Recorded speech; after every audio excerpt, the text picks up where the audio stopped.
माझं नाव संजय संदीपान देशमुख, राहणार उंबरगी, तालुका बार्शी, जिल्हा सोलापूर. गट नंबर 193-2B या ठिकाणी 3 एकर कांदा लावला होता. सध्या भाव नसल्यामुळं नांगरण चालू आहे, गाडून टाकायला चालू आहे. तर खर्च जर म्हणलं तर बियाचंच 3,000 रुपये किलोप्रमाणे, 1 किलोप्रमाणे असं 10 किलो बिया टाकल्या होत्या. 30,000 रुपये गेले. रोप 1.5 महिना तयार करून पुन्हा लागण केली. लावायला बाईला मजुरी 400 रुपये हजेरी, 60 ते 70 हजार नुसते लावायला गेले. खताला गेले 30,000 रुपये डोस संपूर्ण. फवारणीचा खर्च वेगळाच. तरी सगळं काही राहत नाही त्यात शेतकऱ्याला.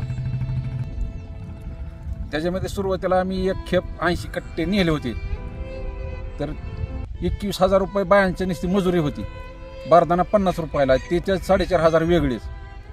आणि पट्टी लागली 23,000. काहीच राहिलं नाही.